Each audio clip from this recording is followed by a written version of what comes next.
아침엔 세계 시간입니다. 일본 규슈 지역에서 일본 육상자위대와 미국 해병대, 프랑스 육군이 함께 참여한 연합훈련이 지난 11일부터 어제까지 일주일 동안 실시됐습니다. 쏟아지는 비를 뚫고 치누크 수송 헬기가 착륙합니다. 헬기에서 내린 장병들은 줄을 지어 이동합니다. 지난 15일 일본 방위성은 규슈 지역 기리시마 훈련장에서 진행되던 일본과 미국, 프랑스 3개국 연합훈련 모습을 언론에 공개했습니다. 3개국에서 병력 220여 명이 참가한 이번 연합훈련은 낙도 상륙 훈련과 시가지 모의 전투 훈련 등으로 진행됐습니다. 실탄 사격 훈련도 실시됐습니다. 일본 내에서 미국과 프랑스, 일본이 함께 본격적인 실기동 훈련을 벌인 것은 처음입니다. 일본 방위성은 앞으로도 3국 연합훈련을 정기적으로 실시할 방침이라고 밝혔습니다. 그러면서 특정 상대국을 상정한 훈련은 아니라고 덧붙였습니다. 하지만 일본 현지 언론과 외신들은 사실상 중국과 일본이 분쟁을 벌이고 있는 센카쿠 열도 방위에 중점을 둔 훈련이라고 보도했습니다. 일본 방위성 차관의 말 직접 들어보시겠습니다. 島しょ防衛に必要な自衛隊の戦術技量の維持、強化を図る貴重な機会となったとともに、本訓練を通じまして、島しょ部を含む我が国の領土、領海、領空を守り抜く姿勢を内外に示すことができた、このように考えてございます。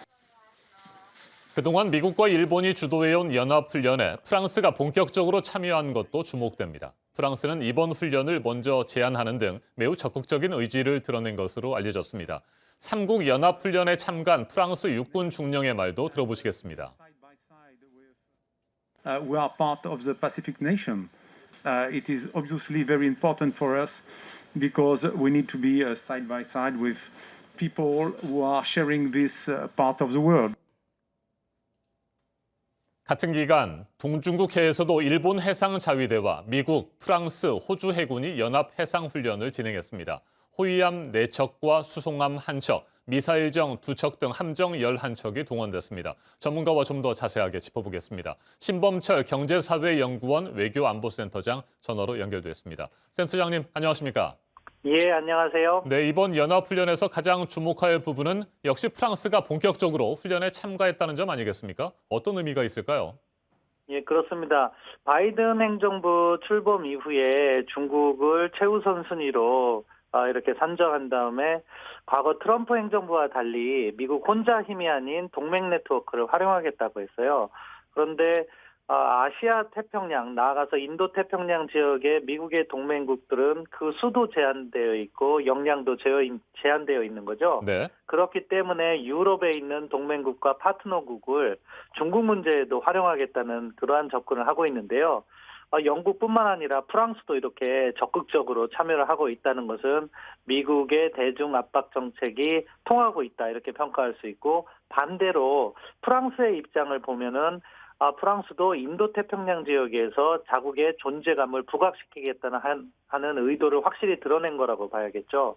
앞으로도 8월에 영국 항공모함이 동중국해에 파견된다고 하는데, 이런 식으로 미국과 유럽 국가들 간의 협력을 통해서 대중국 포위망을 보다 촘촘히 하는 그런 과정이 지속될 것 같습니다. 네, 그러니까 사실상 유럽 국가들까지 대중국 포위망에 뛰어들기 시작했다 이렇게 볼 수 있을 것 같습니다. 그렇다면 중국 입장에서는 어느 정도의 압박으로 느낄까? 이 부분도 궁금합니다. 예, 사실 상당한 압박으로 느껴질 겁니다. 왜냐하면 중국 입장에서는 미국의 동맹 네트워크 강화를 차단하려고 시도했거든요. 유럽 국가들은 또 미국과 분리시키기 위해서 나름 노력을 했고요. 그런데 그러한 시진핑 정부의 노력이 무산되고 미국과 유럽이 힘을 합쳐서 대중국 포위망에 참여한다는 것은 내년에 시진핑 3기를 준비하고 있는 중국으로서는 큰 부담이 아닐 수 없다. 그렇기 때문에 중국도 나름대로 자국의 동맹 네트워크 또는 파트너 국가들을 강화하려는 노력을 하고 있는데, 지금까지 보면은 미국의 동맹 네트워크 강화 전략이 통하고 있다 이렇게 평가할 수 있겠습니다. 네, 자 이처럼 미국이 주도하는 대중국 포위망은 갈수록 넓어지고 있습니다. 그렇다면 우리나라는 과연 어떤 전략을 취해야 할까요?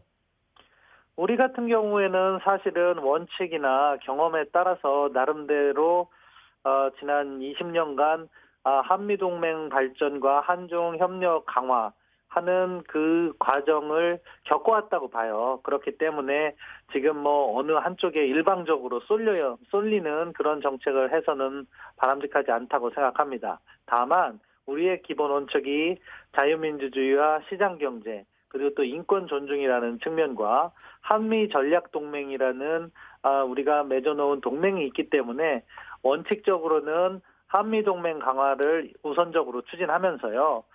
미국의 대중 압박 전략에 한국이 직접이나 또는 선두에 서서 참여하기보다는 신중하게 그럼에도 불구하고 동맹편에 있다는 메시지를 내면서 조심스럽게 따라가는 그런 접근이 가장 현재로서는 바람직하지 않나 싶습니다. 알겠습니다. 말씀 잘 들었습니다. 신범철 경제사회연구원 외교안보센터장이었습니다.